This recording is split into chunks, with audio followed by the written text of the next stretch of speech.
The breaking point, the distress signal from Horizon Prime, reached Earth exactly 36 hours too late. Commander Elena Vasquez stood frozen in the command center of Terra Station 1, watching the recorded footage that would forever change humanity's role in the galaxy. The images were crystal clear, transmitted by hidden surveillance drones that had witnessed everything. 23,000 human colonists, including 8,000 children, had been methodically exterminated by the Vorthan Empire's shock troops. The official reason given by the Vorthans was territorial dispute resolution, but everyone who watched knew the truth. This was a calculated message to humanity about their position in the galactic food chain. For 200 years, Earth had walked the path of diplomacy. When humanity first discovered faster-than-light travel and encountered the vast galactic community, they had been shocked by the brutality of interstellar politics. The strong dominated the weak without mercy. Ancient empires carved up space like medieval lords dividing kingdoms. Yet Earth had chosen differently. They joined the Galactic Assembly as peaceful members, accepting restrictions on their expansion, tolerating unfair trade agreements, and responding to every provocation with measured diplomatic protests. When the Vorthans had seized 3 human cargo vessels last year, Earth had filed formal complaints. When they had imprisoned human merchants on fabricated charges, Earth had negotiated for their release. Always patient, always peaceful, always trying to prove that there was a better way. The massacre at Horizon Prime shattered that illusion forever. Elena turned to face the assembled members of Earth's United Defense Council. The room was silent except for the hum of electronics and the occasional sob from someone still processing the horror they had witnessed. These were not just statistics or distant casualties. Every person in this room knew someone who had been on Horizon Prime. Friends, family members, colleagues who had traveled to the stars with dreams of building something beautiful. Now they were gone, murdered to prove a point about power and dominance.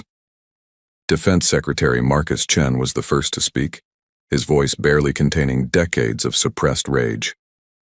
They targeted the schools first. The footage shows they went for the children deliberately, to break the adults' will to resist. This wasn't military action.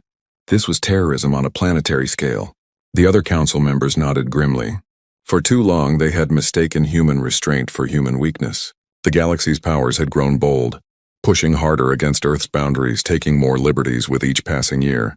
The Vorthan Empire, in particular, had been testing humanity's patience, probably encouraged by the lack of visible military response to previous provocations. President Diana Morgan stood slowly, her decision already made before she entered the room. For 2 centuries, we have pursued peace above all else. We have shown mercy when others showed brutality. We have offered friendship when others offered only domination. The massacre at Horizon Prime has proven that our mercy is seen as weakness, our friendship as submission. Today that changes. She paused, looking at each council member in turn. I call for the activation of Protocol 7. The room erupted in whispers. Protocol 7 had been created at the very beginning of humanity's expansion into space, a contingency plan that most had hoped would never be needed. It was humanity's answer to the question, what if peaceful coexistence becomes impossible? The vote was unanimous. Every hand raised without hesitation. Within minutes, a transmission was being broadcast across every human colony, research station, and trading post in the galaxy. The message was simple, but carried the weight of humanity's collective decision. To all citizens of Earth and her colonies, you are ordered to return home immediately. In 72 hours, the solar system will implement Defense Protocol 7. Any non-human vessel approaching within 100 light-years of Earth space will be destroyed without warning. This is not a negotiation. This is not a threat. This is a promise. The galactic community's reaction was predictable and swift. The Vorthan Empire issued statements calling humanity's response an amusing tantrum from an inferior species. Their emperor, Thaxtor the Merciless, personally appeared on galactic broadcasts, his forearms gesturing dismissively as he spoke. The humans think they can threaten the Vorthan Empire, we who have conquered 1,000 worlds, we who have stood unconquered for 3 millennia, let them hide in their single system. When they grow hungry enough, they will crawl back begging for trade agreements. Other species' reactions ranged from concern to outright mockery. The warrior races found humanity's ultimatum hilarious, pointing out that humans had never demonstrated any significant military capability. The merchant guilds worried about trade disruptions but assumed humanity would back down once economic pressure mounted. The older, more established empires simply ignored the announcement, considering it beneath their notice. None of them understood what they had awakened. Deep beneath Earth's surface, in bunkers that had been constructed in absolute secrecy over 2 centuries, lights began turning on. Massive underground facilities that stretched for hundreds of miles hummed to life. These were not military bases in any conventional sense. They were something far more ambitious. For 200 years, while presenting a peaceful face to the galaxy, humanity had been preparing for the possibility that peace might fail. Every scientific advancement had been dual purpose. Every research project had military applications. Every piece of technology traded or stolen from other species had been reverse engineered and improved upon. The truth was that humanity had never been weak. They had been patient. They had never lacked military might. They had chosen restraint. The merchant vessels and patrol boats that other species mocked were merely what humanity had chosen to show.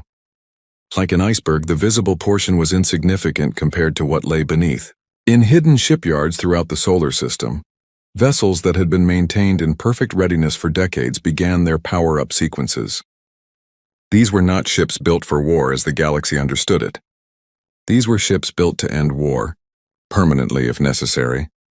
Admiral Sarah Kim stood on the bridge of the TDS Retribution, humanity's true flagship, as it rose from its concealed dock beneath the Atlantic Ocean. The vessel was 3 kilometers long, powered by zero-point energy reactors that humanity had developed in secret after studying captured alien technology and improving upon it in ways the original creators had never imagined. Around her, similar vessels were emerging from hiding places across Earth, Luna, Mars, and the asteroid belt. The fleet that assembled in Earth orbit over the next 48 hours defied galactic understanding of human capabilities. As news of humanity's mobilization reached the Vorthon Empire, Emperor Thaxtor made a decision that would seal his empire's fate. He ordered his Grand Armada, 500 of the most powerful warships in known space, to travel to Earth and put down what he called the human insurrection. He wanted to make an example that would echo through history. No species could threaten the Vorthon Empire and survive.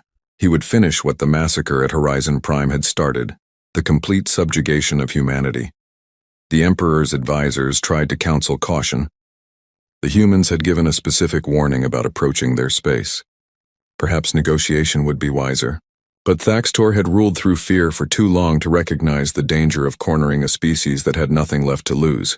He had mistaken humanity's previous mercy for weakness, their diplomacy for cowardice. He was about to learn why Earth had chosen peace not from inability to wage war, but from knowing too well what they were capable of if pushed too far. The massacre at Horizon Prime had not weakened humanity's resolve. It had shattered the chains they had placed upon themselves. The galaxy wanted to see humanity without mercy. They were about to get their wish. The Reckoning. The Vorthon Grand Armada dropped out of hyperspace at the edge of the solar system, with the confidence of conquerors who had never known defeat. 500 warships, each one a masterpiece of destructive engineering that had laid waste to entire civilizations, arranged themselves in the traditional Vorthon battle formation, known as the Crown of Thorns. Admiral Crix, the Emperor's most decorated military commander, stood on the bridge of the flagship Dominator, his chitinous exoskeleton gleaming under the harsh combat lighting. He had personally overseen the destruction of 43 species who had dared resist Vorthon expansion. Humanity would be number 44. The Admiral's tactical display showed Earth's defensive fleet arranged in concentric spheres around their home world. The numbers were surprising, nearly 2,000 vessels, but Crix was unconcerned.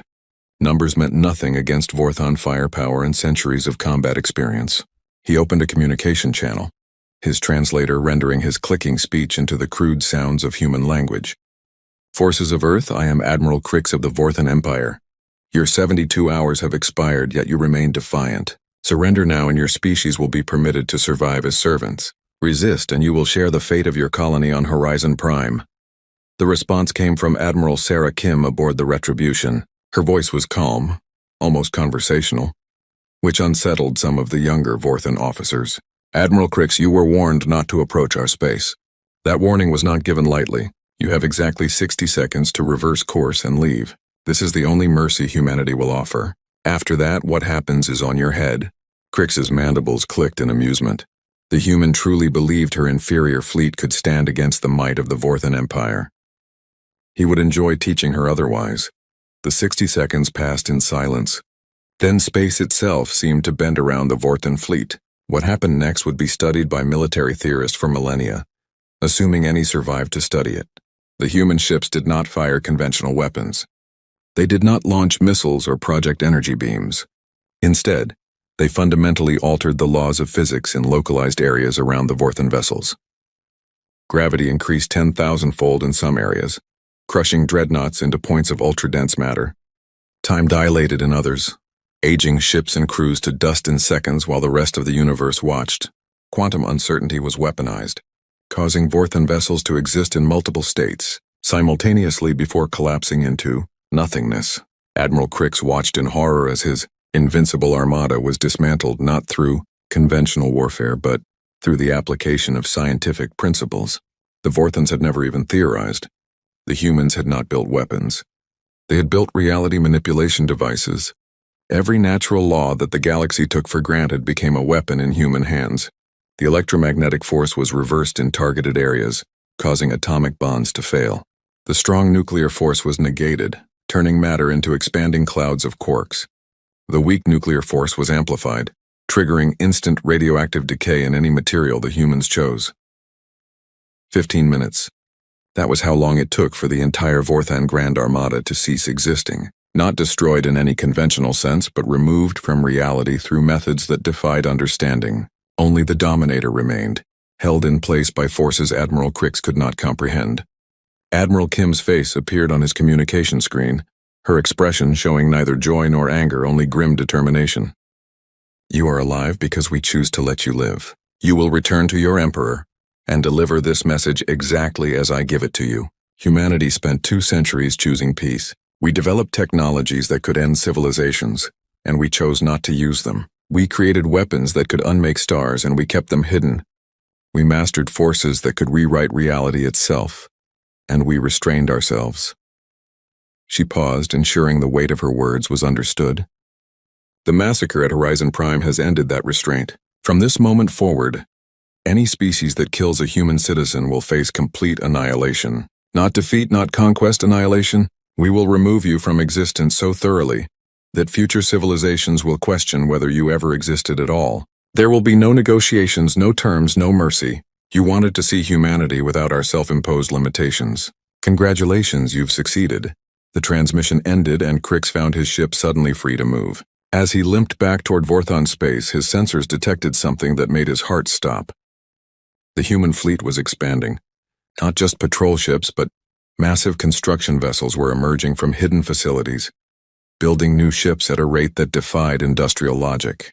In hours, they had doubled their fleet size. In days, they would have tens of thousands of vessels.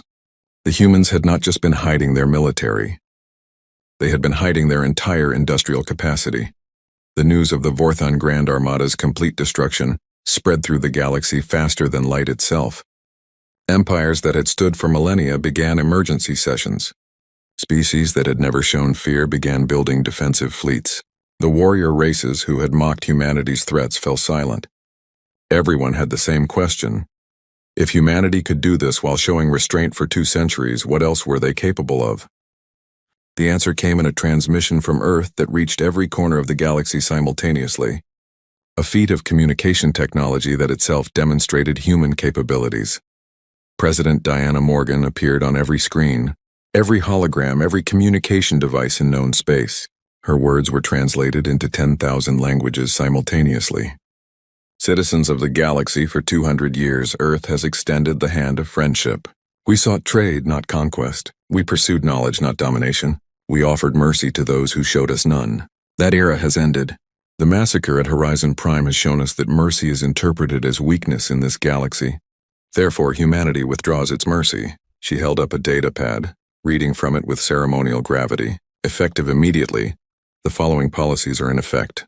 Any attack on human citizens will result in the complete dissolution of the attacking species' military forces. Any seizure of human property will result in the economic collapse of the responsible government. Any threat to human colonies will result in the threatening species losing all spacefaring capability permanently. The implications were staggering. Humanity was not declaring war. They were declaring themselves the arbiters of justice in the galaxy, with the power to enforce their will. And based on what had happened to the Vorthan fleet, they could back up their threats. "We do not seek to rule you," President Morgan continued. "We do not desire your territories or your resources. We simply demand to exist without fear of massacre. Those who respect human life will find us the most valuable allies. Those who threaten it will discover why we chose peace not from weakness but from wisdom." Within days, the Vorthan Empire collapsed, not from external attack but from internal panic. Worlds that had been held by force broke away.